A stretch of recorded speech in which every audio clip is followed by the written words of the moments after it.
Hola, en este video vamos a abordar el tema de la distribución y el uso del agua en México, dando continuidad a la parte de la introducción a la hidrología. Y bueno, si nosotros podemos observar esta imagen, muchas veces nos preguntaríamos por qué experimentamos problemas en el abastecimiento de agua si prácticamente vivimos en algo que le conocemos como el planeta azul, que está en su mayor porcentaje está cubierto de agua. Y eso tiene que ver con cómo está distribuida el agua y las características del agua que tenemos en la Tierra. Bueno, ¿qué pasa si hiciéramos un balance? Es decir, ver los diferentes volúmenes que contamos en la Tierra. Podríamos encontrar que el agua oceánica representa 1.322 millones de kilómetros cúbicos, que es agua que está en estado líquido, que tiene un alto porcentaje de sal y que muchas veces no es apta para las actividades humanas. Tenemos también el agua congelada que se encuentra en estado sólido. Esta representa 26 millones de kilómetros cúbicos. Podemos ver que la primera representa el mayor porcentaje. Después tenemos las aguas continentales. Estas aguas continentales representan 225,000 kilómetros cúbicos. También se encuentran en estado líquido. Después tenemos la humedad en la atmósfera, que esa se encuentra en estado líquido en la atmósfera y representa 15,000 kilómetros cúbicos. Todas estas son aguas que vemos en la superficie, agua que vemos en la superficie. Esta es contenida en la atmósfera. Y esta última es la que tenemos en el subsuelo, que son lo que conocemos como aguas subterráneas y que son de 2 a 8 millones de kilómetros cúbicos. Así se encuentran contenidos o distribuido el agua en la Tierra. Algunas es apta para el consumo humano, otras no. Pero vamos a ir desglosando esta información. ¿Qué pasa del volumen total de agua que tenemos? Del volumen global mundial que tenemos, 97.5 es agua salada. Es decir, toda esa agua oceánica, esa agua que está congelada en los casquetes, alguna de ellas tiene un porcentaje de sal que la hace inaceptable para las actividades humanas en ese estado y necesitaría un proceso para poder ser utilizada. Bueno, es 97.5%, es decir, que prácticamente un porcentaje de 2.5% es lo que nos quedaría como agua dulce, lo que conocemos como agua dulce. Si retomamos este 2.5% y este 2.5 lo dividimos en su 100%, ¿qué es? Nos quedaría que de ese 100, 68.9 son glaciares y hielo perpetuo. Después tenemos agua en el subsuelo que representa aproximadamente el 30%. Es decir, que esta agua que está en el subsuelo y esta agua que está en los glaciares o como hielo perpetuo representan prácticamente el 99%. Y un muy pequeño porcentaje queda como humedad del suelo y los pantanos, que representa aproximadamente el 1%. Y solamente el 0.3 está en los lagos y ríos. Y solo a esta parte es lo que conocemos como la parte renovable de agua, que es lo que muchas veces tenemos a la disponibilidad para nuestras actividades. Es por eso que hablamos de problemas de abastecimiento del agua, porque a veces esta agua, que es la parte renovable, pues se encuentran lagos contaminados, ríos contaminados, que hacen que disminuya este porcentaje de agua que tenemos disponible de agua dulce. Bueno, ya viendo esta problemática a nivel mundial, vamos a ver qué pasa en México. Estas son las componentes del ciclo hidrológico en México. Ustedes ya lo pudieron ver en el video pasado, cómo son las fases del ciclo hidrológico. ¿Y qué pasa si lo vemos para nuestro territorio mexicano? Esto es un reporte de la CONAGUA del año 2017, es decir, el análisis del ciclo hidrológico en México durante el año 2017. Las unidades que vemos aquí están en millones de metros cúbicos o hectómetros cúbicos. Y bueno, ¿qué tenemos? Partamos por la precipitación. Nosotros tenemos que la precipitación que tenemos en un año en México, en promedio ronda el 1.449.471 metros cúbicos. Esto es lo que se precipita sobre el territorio mexicano.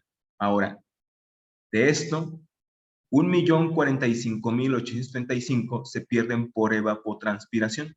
Es decir, se evapora de cuerpos de agua, se evapora de humedad en el suelo y se transpira a partir de los vegetales, toda la parte de la vegetación. Si ven, es aproximadamente el 75% lo que se evapotranspira de lo que precipita. Lo que no se evapotranspira, pues continúa y se puede representar como escurrimiento natural superficial.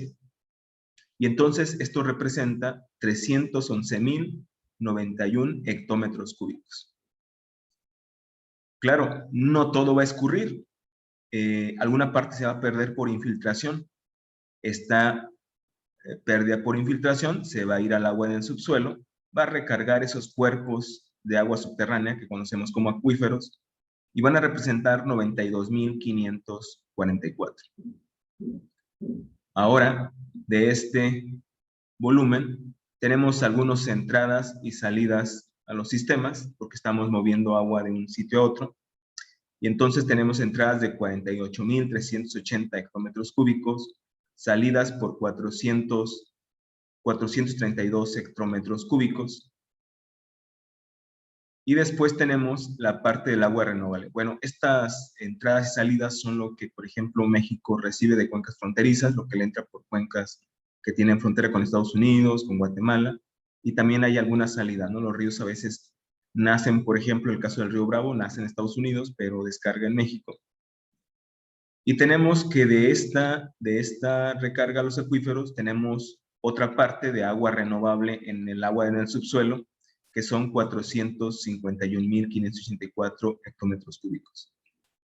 Y al final, el escurrimiento natural medio que tenemos en México ronda de los 359.040 hectómetros cúbicos. Claro, esto es sin considerar todas las demandas que tenemos ya de manera antropogénica, ¿no? Es decir, por las actividades humanas, lo que es para la agricultura, lo que es para abastecer zonas urbanas. Solamente si no hubiera nada, estuviera virgen la República Mexicana, tendríamos alrededor de este volumen en un año. Bueno, entonces, algo de destacar del gráfico pasado es que el 75% del agua que se precipita sobre el país se evapotranspira y regresa a la atmósfera, y el resto escurre por los ríos o arroyos o se infiltra al subsuelo y recarga los acuíferos. Muy bien. Ahora, ¿qué es la disponibilidad del agua? Vamos a ver este concepto que nos indica qué es la disponibilidad de agua. Muchas veces lo encontramos, por ejemplo, si revisaron el Atlas del Agua en México. ¿Qué es la disponibilidad de agua? La disponibilidad natural de agua va a depender fundamentalmente de un balance entre el agua que entra al sistema por medio de la precipitación y lo que se pierde por la evaporación de los cuerpos de agua y por la evapotranspiración vegetal. Entonces, vamos a hablar de una disponibilidad de agua. Como no estamos considerando la parte subterránea, es decir, que las infiltración van a ser pérdidas. Entonces, cuando hablamos de disponibilidad, muchas veces con agua se enfoca en lo que es la disponibilidad de agua superficial. Es decir, que se asume ese agua subterránea, que son pérdidas, y después, claro, se puede también calcular la disponibilidad de agua subterránea. Pero en este caso, la disponibilidad de agua superficial sería lo que precipita menos lo que evapotranspira y las pérdidas por infiltración. Y con eso pues sabemos qué volumen tenemos disponible. Lo podemos calcular esa disponibilidad a escala de país, a escala de estado o a escala de cuenca. Podemos calcular estas disponibilidades. Pero la Conagua ya tiene concesionados volúmenes de agua, por lo que la disponibilidad real en un año es menor a la natural.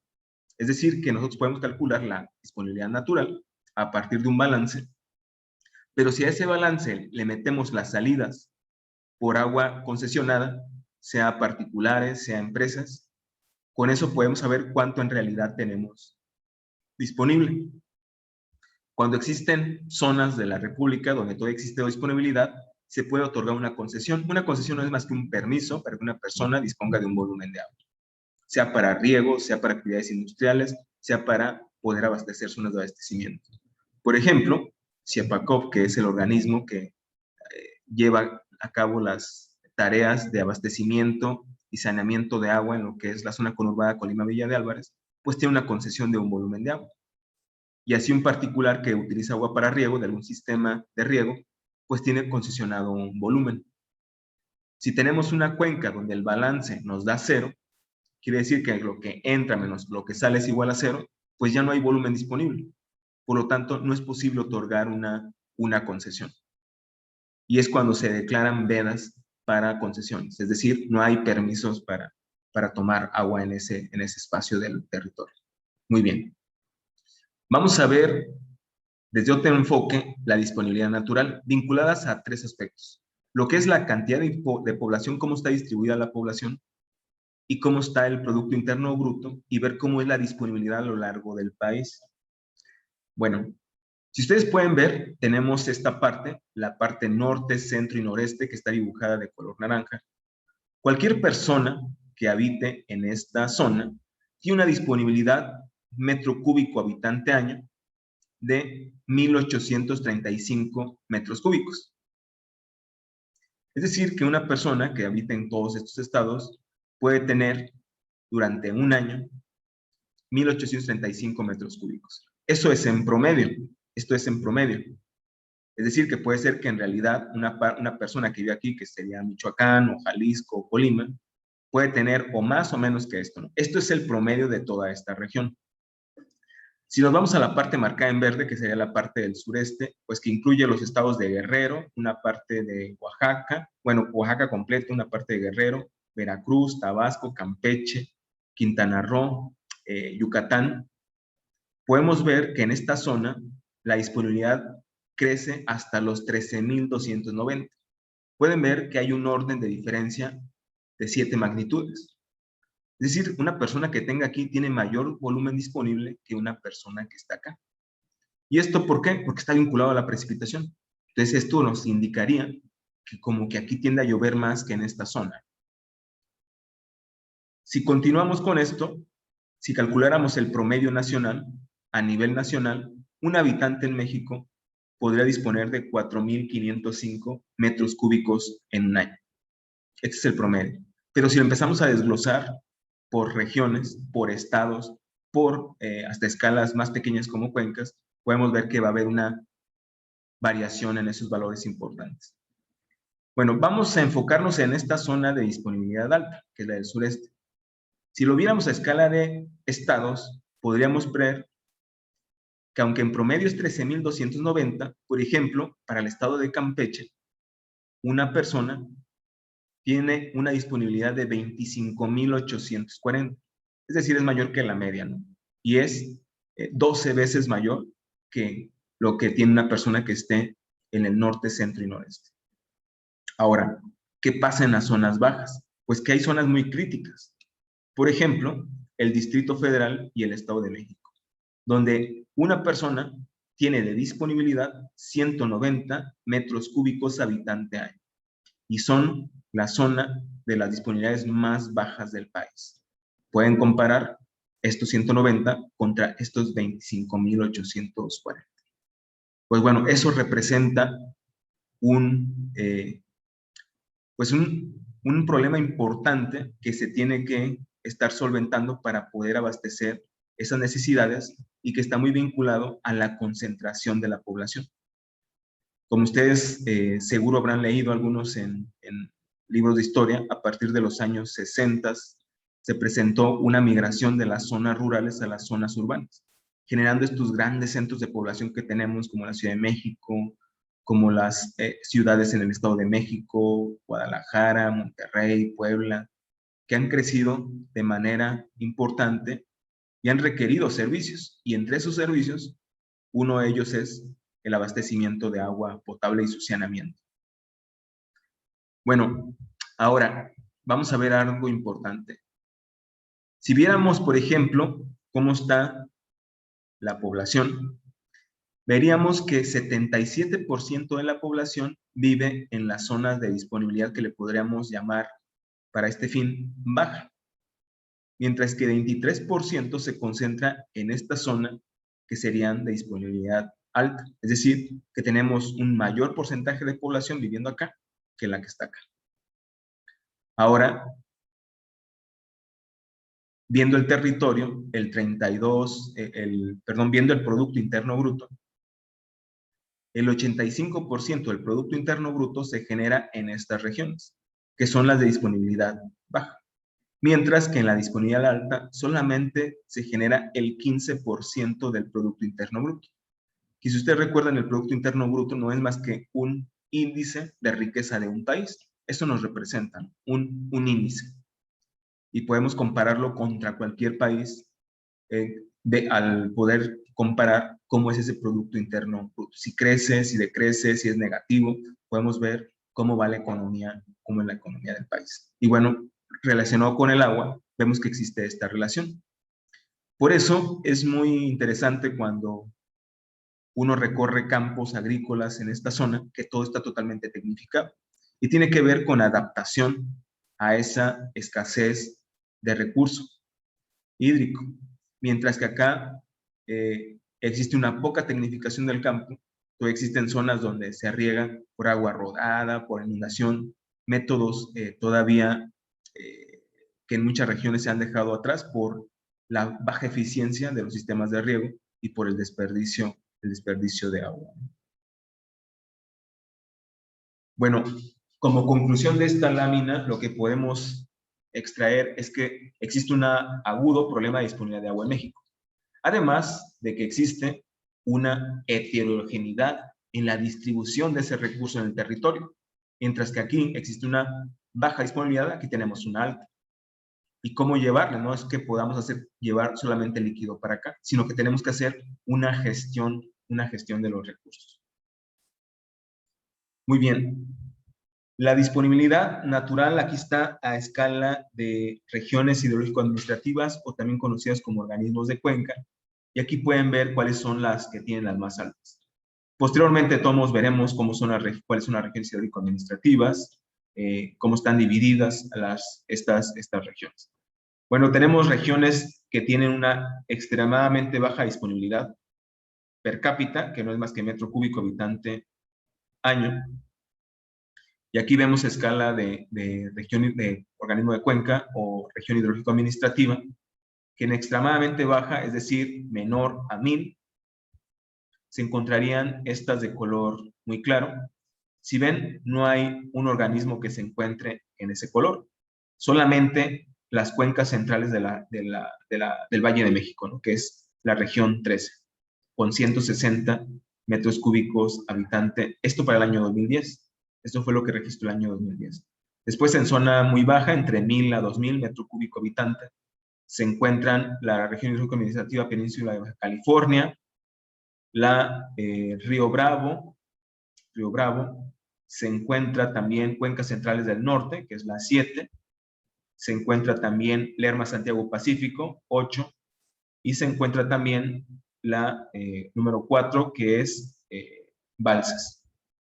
Por ejemplo, el estado de Colima se encuentra en la Lerma Santiago Pacífico, que es la 8, y nos encontramos en una zona de disponibilidad baja. Después tenemos, o más bien muy baja, ¿no? Muy baja. De disponibilidad baja tenemos el organismo de cuenca número 2, que es la noroeste. También tenemos disponibilidad media, que sería entre 5000 a 10,000 metros cúbicos habitante.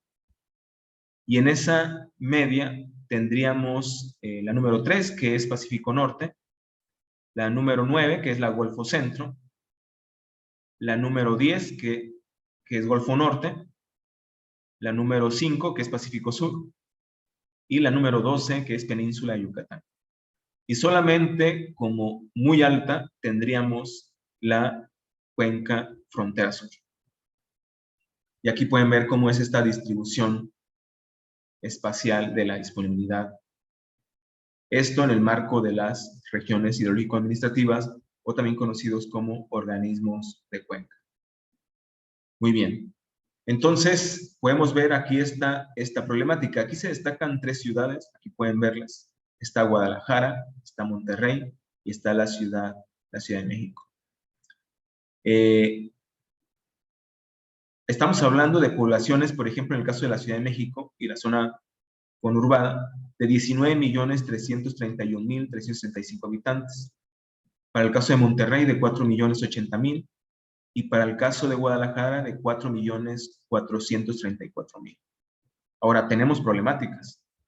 En el caso de la zona norte, centro y noreste, donde se concentra el 77% de la población, se dispone solamente del 31% de agua renovable. En la zona sur y sureste habita el 23% de la población. De hecho, ven que aquí no hay ningún gran centro de población. Y posee el 69% del agua renovable.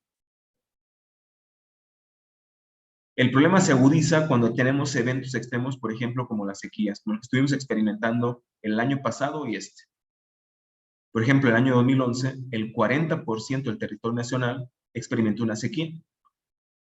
Y en forma simple, ¿qué es una sequía? Cuando llueve o se presenta una lluvia por debajo de lo normal, de lo que debería llover normalmente. Y entonces tenemos problemas de sequías. Y como se imaginan, si llueve menos, al ser la lluvia el input en el balance de la disponibilidad, pues tenemos una menor disponibilidad de agua. México manda sus datos y de los 200 países en los cuales se dispone de información, México se encuentra en el lugar 93 en términos de agua renovable por persona. Que aquella agua renovable es lo que tenemos disponible. Muy bien, aquí está el consumo diario de agua por persona. En la Ciudad de México ronda los 300 litros por persona, en Nueva York 150, en París 150, en Londres 150. En promedio, el acceso no es equitativo, la verdad es que no es equitativo, porque si verificamos, por ejemplo, a nivel de los municipios de la Ciudad de México, mientras en la Miguel Hidalgo tendremos de los 500 litros por persona, en Tláhuac, Iztapalapa, desciende hasta 200. Es decir, existe una inequidad en lo que es la disponibilidad de agua que tiene una persona para su consumo. Bueno, ¿qué factores afectan la disponibilidad? ¿Qué puede afectar la disponibilidad de agua? Pues bueno, la contaminación de las fuentes de abastecimiento. Si estas fuentes se contaminan, tenemos una menor disponibilidad. El crecimiento demográfico. Tenemos un crecimiento demográfico importante en algunas ciudades. Variaciones en las precipitaciones. Debido al cambio climático, en algunos sitios se experimentan decremento en la precipitación. Esto está vinculado al almacenamiento en las presas o la falta de infraestructura. Si nosotros no retenemos estos volúmenes que vienen escurriendo en los ríos, pues no podemos disponer de ellos para utilizarlo en las épocas en que no está lloviendo. Las extracciones clandestinas, tenemos también tomas clandestinas en acueductos, en presas, la erosión del suelo, que también está vinculado a la degradación de las cuencas, y también la parte de la extracción intensiva de agua del subsuelo. Si nosotros sobreexplotamos el acuífero, imaginemos que nosotros tenemos un acuífero que es agua en el subsuelo y estamos extrayendo agua. Nosotros sabemos que naturalmente, o de forma natural, este tiene una recarga. ¿Esto qué significa? Bueno, se los muestro en la siguiente forma.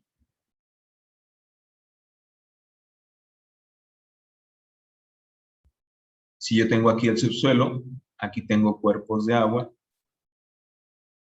y sabemos que cuando se presenta la precipitación, pues bueno, se empieza a humedar el suelo, se presenta infiltración, y hay agua que va más allá del frente húmedo, se percola y entra a estos cuerpos de agua. Pero si yo tengo un pozo que está extrayendo agua de este acuífero, imaginemos que tenemos un valor que se recarga en 100, y yo saco 150, esto es en un año, que se recargarán 100, y esto fueran 150 hectómetros cúbicos. Hay 50 que yo estoy extrayendo más de lo que en un año puede estar recargando este cuerpo de agua subterránea. ¿Qué va a pasar? Que lo voy a sobreexplotar. hasta que va a llegar un momento en que empiece a experimentar problemas. ¿Como cuáles? Empecemos, por ejemplo, con el caso de Manzanillo. Aquí tenemos Manzanillo, está agua salada, aquí está la parte del territorio continental, aquí está Manzanillo, y aquí tenemos cuerpos de agua. Estos cuerpos se mantienen en equilibrio, pero si yo sobreexploto el agua dulce de aquí, esta agua va a empezar a avanzar y va a empezar a contaminar el agua dulce. Y entonces es un problema vinculado a la extracción intensiva del agua del subsuelo. Y bueno, también en las ciudades podemos tener ese problema si extraemos a grandes profundidades debido a que estamos sobreexplotando los acuíferos, o podemos tener problemas de subsidencia del suelo, que seguro le han tocado observar en algunos sitios, donde debido a que esto que antes está cubierto de agua, tenemos una partícula, otra partícula, otra partícula. Si en medio de ellas hay agua, pues se mantiene un equilibrio, pero si yo esa agua la extraigo, existe un reacomodamiento de las partículas del suelo y van a presentarse problemas de subsidencia del suelo. Bueno, es importante tomarlo porque todo esto va a afectar en algún momento la disponibilidad. Bueno, continuando a poder observar cómo se consume el agua en México. Bueno, tenemos aquí datos de 2 años, 2001 y 2005. En el 2005, en el 2001, teníamos que 78% del agua tenía un uso agropecuario, 13% uso de abastecimiento público, 9% industria, servicios y generación de energía eléctrica. En el año 2005, el uso agropecuario disminuyó a 76%, la industria, servicios y generación de energía subió a 10% y abastecimiento público a 14%. Más o menos siguen rondando estos estadísticos en el año 2018, en el último reporte. Así que podemos tomar más o menos en referencia estos valores. ¿Qué pasa actualmente? Pues actualmente andamos en estos valores: 77% uso agrícola, 14% abastecimiento público, industria autoabastecida 4% y termoeléctricas 5%. Es cierto que en el sector agropecuario existe un gran desperdicio de este líquido. Se ocupan grandes volúmenes para generar la cantidad de alimentos que consumimos y necesitamos modernizar la infraestructura, hacer una optimización del uso del agua en el sector agropecuario, capacitar a los agricultores, enseñarles que no más agua significa mayor producción, sino que la agua óptima maximiza las producciones. Y un aspecto importante es que tenemos que crear conciencia con respecto al uso del agua. Por eso existe tanta publicidad en cuanto a que ahorremos el agua en las casas. No es que en realidad sea donde se tengan mayores pérdidas, sino que nos ayuda a lo que es el sistema operador de agua, hacer una gestión del agua, y además nos genera una conciencia que cuando estemos laborando en la parte como profesionistas, tengamos en la mente esa necesidad de hacer un uso adecuado del agua, que lo aplicaremos a cualquiera de las actividades que hagamos de manera profesional. Bueno, ¿cómo llueve en México? Ahorita no lo vamos a calcular, solamente le voy a mostrar los datos. Ya después nosotros lo empezaremos a calcular cuando veamos la obtención de datos hidrológicos. Pero miren, así está lo que reporta agua de cómo llueve, la Conagua de cómo llueve en México. Si nosotros tomáramos los datos de 1971 al 2000, que son las barras azules, es lo que en promedio llovió en cada uno de los meses, acumulando la lluvia. Pueden ver que los meses que más llovió es junio, julio, agosto y septiembre. Después les sigo octubre y mayo, que seguirían como los meses de transición. Y los meses de menos lluvia serían noviembre, diciembre, enero, febrero, marzo, abril. Esto es escala de país. Ven que aquí se concentran los periodos de lluvia. Si ustedes ahorita empiezan a razonar y dicen, a ver, en Colima, ¿cuándo empieza a llover? Mayo, junio, es cierto. ¿Y cuándo termina de llover? Octubre, noviembre. Entonces sí coincide, ¿no? Esto con el periodo de lluvias que tenemos marcado. Entonces podemos ver aquí la variación. Aquí tenemos en la color azul, un poco más claro, lo que serían la lluvia, pero del 81 al 2010. Y pueden ver aquí un pequeño cambio en los estadísticos, mientras que para agosto llovieron 139.7, para el periodo 81-2010 llovieron 133.8 para el mismo mes. Hay una leve variación en la precipitación. Sabemos que no todos los años llueve igual, los años llueve de forma diferente. Bueno, esto que ven aquí se le conoce como la normal climatológica de precipitación. Esto es la normal de precipitación, lo que ven en este gráfico aquí. Y representa la precipitación media que llueve en cada mes, acumulada en lámina de lluvia. Es decir, puede ser milímetros, pueden ser centímetros. En este caso las unidades son milímetros. Ahora, ¿cuánto llueve en un año? Lo que acumulamos en un año. Bueno, aquí están los datos del 2004 al 2017 en México. Si yo acumulara toda el agua que cayó en México durante un año, en promedio, claro, en promedio, para el 2004 serían 844. Para el 2005 solamente llovieron 741. Es decir, llovió menos el siguiente año. Después volvió a llover 819 en el 2006, 832 en el 2007, 869 en el 2008, 649 en el 2009, 938 en el 2010 y en el 2011 697. ¿Ven estos años? El año 2009 y 2011, pues bueno, esos años hubo eventos de sequía. Y yo les decía que era cuando llovía por debajo de la media. Si ven, aquí la roja, la línea roja, marca el promedio de todos estos valores. Y exactamente, el año 2009 y el año 2011 están por debajo de este valor. Llovió muy por debajo de la media. Y hay años donde llovió muy por encima de la media. Son años húmedos, años muy secos y años donde llueve lo que llueve en promedio. ¿Esto para qué nos sirve? Pues para hacer una gestión de los recursos hídricos. Esto nos sirve para eso, ¿no? Esto lo podemos hacer igual a escala de país, a escala de estado, a escala de municipio o a escala de cuenca. ¿Cuánto es la precipitación media para el estado de Colima, por ejemplo? Para el estado de Colima, para el periodo 2004-2017, es de 900 milímetros. Si ven, la media nacional es 742. Entonces, México o Colima anda un poquito por arriba de la media, es decir, llueve un poco más que la media nacional, 742. Ahora, ¿cuánto es la precipitación media anual en Canadá? Pues llega a los 1.497 milímetros. Quiere decir que Canadá es un país más que presenta una precipitación mayor en un año, en promedio, que México. Y en este caso también que Colima.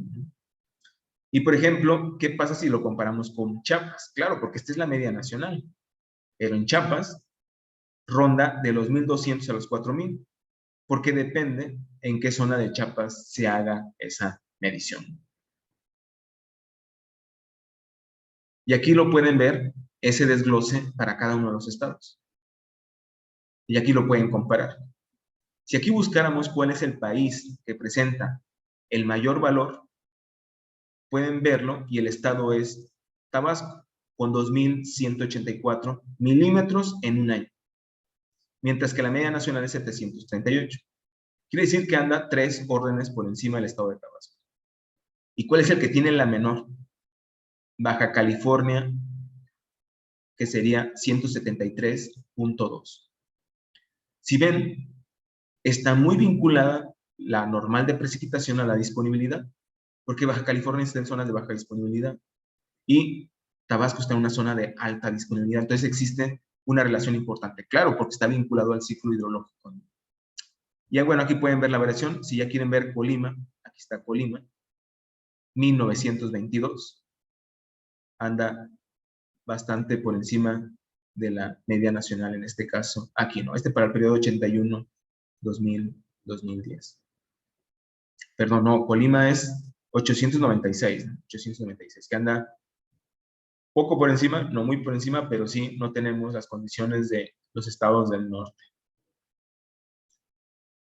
Y aquí vemos a escala de organismo de cuenca, hace rato los veíamos, los organismos de cuenca, pues aquí está la distribución de la precipitación en los organismos de cuenca para que ustedes la puedan revisar con calma. Ahora, existen dos conceptos que muchas veces podemos llegar a confundir: disponibilidad y dotación. Son dos conceptos que sí están relacionados porque van a los recursos hídricos o al agua, pero que tienen una marcada diferencia. Ya definimos lo que es la disponibilidad. Ahora, ¿qué es dotación? Es la cantidad de agua que se asigna a cada habitante para satisfacer sus necesidades personales en un día medio anual, en un día promedio. Este concepto ustedes lo van a manejar seguro para su asignatura de sistemas de abastecimiento de agua potable, porque es muy importante conocer la dotación que van a proporcionar para poder diseñar el sistema. Bueno, sabemos que las dotaciones, ¿quiénes las manejan? Pues los manejan los sistemas operadores de agua. Aquí tenemos los que han reportado los sistemas operadores para las ciudades más importantes. Podemos ver aquí Mexicali y aquí pueden ver la dotación.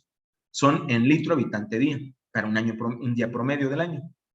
La Paz, 190, San José del Cabo, 191, Torreón, 340, Saltillo, 181, y pueden ver cómo es la variación en la disponibilidad. Tenemos ciudades de disponibilidades altas, ciudades de disponibilidades muy, muy, muy bajas. Esta es toda la parte de la zona norte. La parte de la zona sur, aquí pueden ver las disponibilidades de Mérida, de Tenosique, de Cárdenas, Tabasco, Zihuatanejo, Chilpancingo. Y ustedes podrían decir, bueno, ¿y está vinculado esto a la disponibilidad? En cierta medida, pero no directamente. Es un factor importante, pero no el preponderante. Hay más factores. Por ejemplo, cómo se gestiona y cómo se planifica el sistema operador de agua potable. Tenemos sistemas operadores muy eficientes y tenemos sistemas operadores muy ineficientes. Entonces, no necesariamente la dotación está vinculado a lo que es la disponibilidad, porque nosotros tenemos un volumen, ese volumen está concesionado, de ese volumen concesionado sale lo que puede dar a partir de esa fuente. Ustedes saben que cuando se diseña una fuente de abastecimiento puede ser natural, de origen superficial o de origen subterráneo, es decir, puedo tomar agua de pozos o puedo tomar agua de un manantial, de una salida de una presa o de una laguna. Aquí está para la parte de la zona centro. Aquí está Colima y aparecen dos ciudades, que son Manzanillo, que tiene 341 litros habitante día, y Tecomán, que tiene 272. Y ahí podemos ver aquí las diferentes dotaciones que están reportadas. Bueno, pero ¿qué pasa para Colima Villa de Álvarez? ¿De dónde nos viene, por ejemplo, las fuentes de abastecimiento de agua a la zona conurbada que administra Ciapacop? Bueno, tenemos una parte que es agua subterránea y tenemos agua superficial. El agua subterránea son 28 pozos en Colima y 12 pozos en Villa de Álvarez. Y el agua superficial, pues todos saben que es el acueducto Zacualpan, que proporciona 1 metro cúbico por segundo. Ahora, si eso lo convertimos a dotación, eso que da el acueducto Zacualpan, pues bueno, está proyectado para una dotación de 210 litros habitante día. Es una tubería de acero, aquí pueden ver dónde nace. No sé si alguna vez han ido a los balnearios estos de donde están las termas de ahí de Zacualpan, pues de ahí muy cerca están los manantiales.